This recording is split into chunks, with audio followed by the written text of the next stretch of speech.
Perkenalkan, nama saya Imade Mahaputra Wicaksana. Saya dengan NIM 230050088. Di sini saya akan menjelaskan tugas kampanye pemasaran Omni saya, yaitu dengan bisnis Bali Nektar. Nah, pada video ini saya akan menjelaskan mengenai profil bisnis, lalu ada BMC, lalu ada SWOT analysis, lalu Porter 5 Force. Untuk profil bisnisnya sendiri, Bali Nektar merupakan usaha madu hutan asli yang memiliki komitmen menyediakan produk alami berkualitas tinggi dari hutan Indonesia. Kenapa madu hutan? Dikarenakan madu hutan itu memiliki kandungan antioksidan yang lebih tinggi, serta nutrisi lebih tinggi daripada madu ternak, sehingga menjadikan madu hutan lebih sehat daripada madu ternak. Nah, untuk pengemasannya, ini menggunakan botol kaca yang tentunya ramah lingkungan. Untuk saat ini ada dua jenis botol kaca, yaitu 625 ml dan 250 ml dengan harga yang tentunya berbeda. Nah, bisnis ini menurut saya memiliki potensi jika diterapkan konsep omnichannel, dikarenakan menurut saat ini ada media sosial dan juga WhatsApp. Namun kedua itu belum saling berhubungan, serta offline dan juga online belum terhubung. Jadi, di sini saya ingin mencoba untuk membuat di mana pengalaman online dan juga offline itu menjadi satu dengan konsep omnichannel, sehingga pengalaman pelanggan itu lebih baik, serta pengalaman saya sebagai owner dan juga tim produksi itu lebih baik juga. Nah, di sini saya akan menjelaskan mengenai bisnis model kanvas dari Bali Nektar. Yang pertama itu key partner, yaitu peternak atau pemasok madu dari Kupang. Yang kedua itu produsen botol dan label, ini merupakan botol kaca. Yang ketiga itu jasa pengiriman. Nah, jasa pengiriman di sini saya menggunakan tiga utama, yaitu JNE, JNT, dan juga si cepat.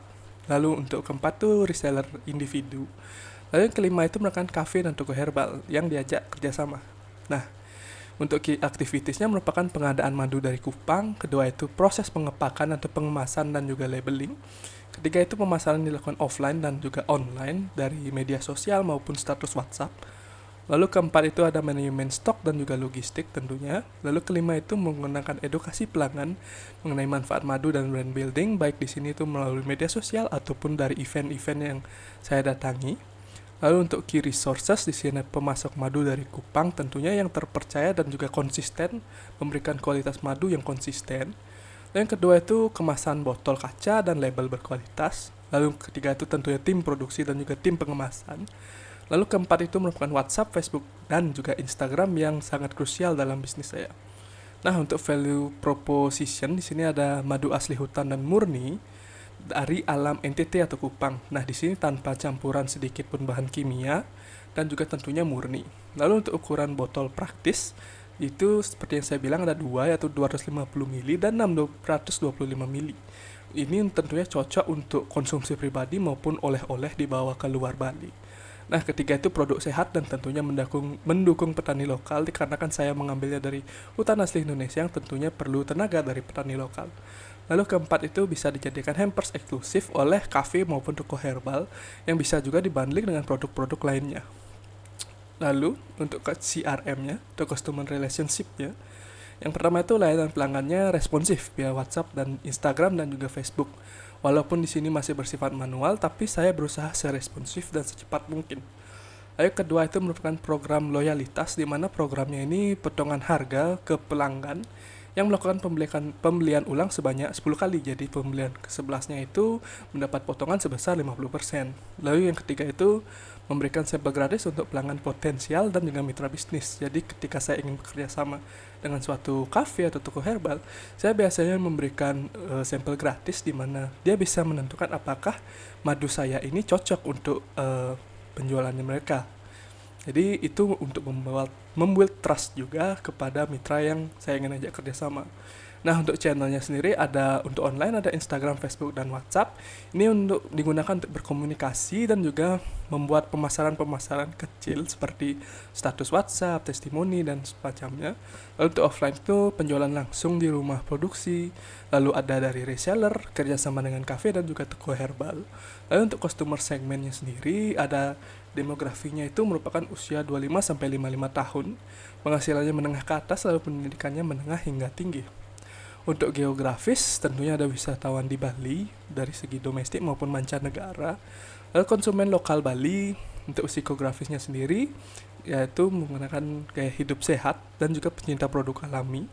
Lalu untuk perilakunya merupakan konsumen oleh-oleh khas. pengguna madu rutin, dan juga loyal terhadap produk alami berkualitas tentunya.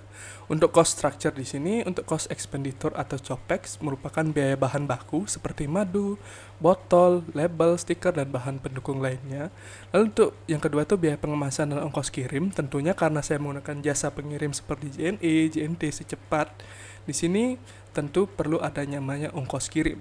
Yang capital expenditure, yang pertama itu merupakan pembelian alat pengemasan dan penyimpanan. Yang kedua itu desain kemasan awal. Yang ketiga itu merupakan pengembangan website. Nah, di sini pengembangan website ini merupakan rencana untuk kedepannya dan tentunya harus di maintenance terus-terusan. Untuk cash flow-nya, yang pertama itu cash inflow-nya merupakan penjualan produk madu melalui reseller dan kerjasama dengan kafe atau toko herbal. Yang kedua itu untuk outflow-nya sendiri, pengeluaran untuk bahan baku, produksi, pemasaran, distribusi, dan biaya operasional. Nah, di sini untuk inflow dan outflow-nya terjadi secara bulanan, jadi per bulan. Lalu untuk revenue stream yang pertama itu penjualan madu secara langsung dengan harga 225.000 per botol 625 mili serta 100.000 per botol 250 mili. Untuk program kedua itu program reseller dan dropshipper. Lalu ketiga merupakan kerjasama dengan kafe dan juga toko herbal. Lanjut, untuk SWOT-nya, untuk strength-nya sendiri, yang pertama itu madu murni tanpa campuran. Jadi seperti yang saya sebutkan tadi, madu hutan ini akan dibuat secara pure, diolah itu hanya untuk dibersihkan, disaring, tanpa menambahkan campuran pewarna maupun gula sekaligus. Jadi di sini pure murni. Yang kedua itu harganya terjangkau di kalangan madu hutan. Seperti yang saya sebut tadi, harga dari madu hutan saya merupakan 225.000, di mana jika di pasaran sekarang harganya itu di atas itu. Jadi saya ingin mengambil strength di mana harganya itu lebih terjangkau dari kompetitor saya yang berada di sekitar saya. Yang ketiga itu kemasannya itu botol kaca. Jadi botol kaca ini tentu ramah lingkungan, di mana selain itu juga kokoh untuk botol kaca ini. Lalu untuk weaknesses-nya sendiri, yang pertama itu kurang pemanfaatan platform pemasaran digital. Platform pemasaran digital itu memang sudah dilakukan namun belum maksimal, di mana pemasarannya masih berupa foto-foto simpel, testimoni, dan segala macamnya. Untuk keduanya, brandnya tentu belum dikenal luas karena baru saja berdiri. Lalu yang ketiga itu produksinya masih manual dan terbatas. Jadi belum ada otomatisasi dengan mesin, semuanya masih menggunakan manual. Lalu keempat tuh tentunya belum tersertifikasi halal dan juga organik seperti BPOM dan yang lainnya belum ada. Yang kelima itu ketergantungan pada sumber satu pasokan. Satu sumber pasokan yang dimana sumbernya itu dari Kupang. Nah, untuk opportunities-nya, yang pertama itu tren konsumsi produk kesehatan alami itu sedang trending atau sedang naik. Jadi setelah pandemi menurut saya, di sekitar saya sendiri itu terjadi tren kenaikan di mana orang-orang peduli dengan kesehatannya sekarang. Jadi mereka ingin mencari produk-produk kesehatan.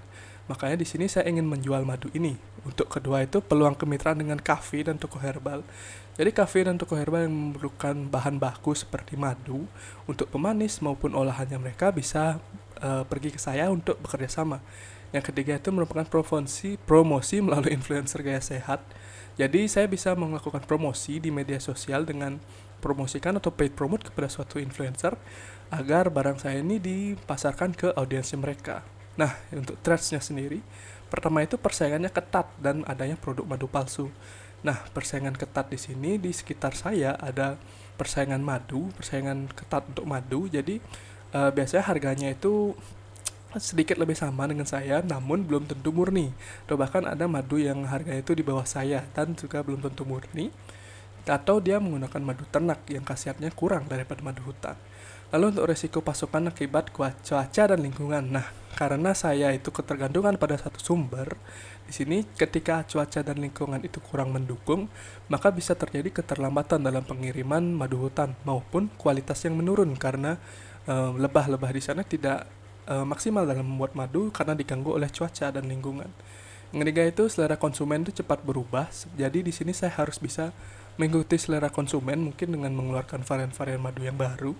Lalu keempat itu kenaikan biaya produksi dan logistik, sekali lagi karena ketergantungan satu produsen atau satu tempat sumber. Jadi saya bisa kenaikan biaya produksi dan logistik itu bisa terjadi seperti misalnya kenaikan harga listrik maupun kenaikan biaya pengiriman. Nah, untuk Porter 5 Force-nya sendiri, yang pertama itu rivalry among existing competitors. Nah, banyak brand madu lokal maupun nasional di marketplace itu membuat persaingan di harga cukup ketat. Lalu beberapa pesaing itu menjual madu dengan harga lebih murah, meskipun kualitasnya belum murni, seperti yang saya beritahu tadi. Lalu selanjutnya ada threat of new entrants. Masuknya pemain baru itu relatif mudah sebenarnya, karena modal awalnya itu tidak terlalu besar untuk sebuah bisnis. Lah kedua itu meningkatnya tren hidup sehat menarik. Banyak brand baru yang ikut menjual madu sebagai produk kesehatan. Nah, jadi karena ada tren hidup sehat, maka banyak perusahaan atau bisnis itu juga mulai memberikan produk-produk yang kesehatan, seperti yang lebih sehat, seperti contohnya itu aja stevia. Yang selanjutnya ada bargaining power of buyers, yang dimana pertama itu konsumen itu memiliki banyak pilihan madu baik di marketplace, toko herbal maupun supermarket. Lalu sensitivitas terhadap harga tinggi, terutama jika konsumen belum memahami pentingnya madu murni. Jadi ketika konsumen yang belum paham bagaimana madu murni ataupun apa lebih khasiatnya, mereka cenderung memilih produk yang lebih murah dan juga lebih populer. Yang ketiga itu platform seperti Tokopedia dan Shopee itu memudahkan konsumen membandingkan harga dan ulasan. Untuk bargaining power of suppliers, yang pertama itu ketergantungan pada pemasok madu murni dari Kupang bisa membuat pasokan terbatas atau harga fluktuatif. Lalu kualitas produknya juga sangat tergantung pada kejujuran dan konsistensi pemasok. Jadi, karena kan saya bergantung kepada satu pemasok, nah pemasok ini bisa memainkan harganya, karena memang saya sangat ketergantungan pada dia. Lalu trade of substitute products, produk pengganti seperti gula kelapa, sirup herbal, stevia seperti yang saya sebutkan tadi, dan suplemen kesehatan itu bisa menggantikan fungsi madu. Jadi pembeli atau konsumen itu bisa mengganti madu dengan produk-produk tersebut, bisanya mencari manfaatnya atau sebagai pengganti gula. Nah, jadi sekian untuk presentasi saya. Terima kasih jika ada salah kata, saya mohon maaf. Dan maaf jika suara saya agak hilang karena belum pulih sepenuhnya. Terima kasih.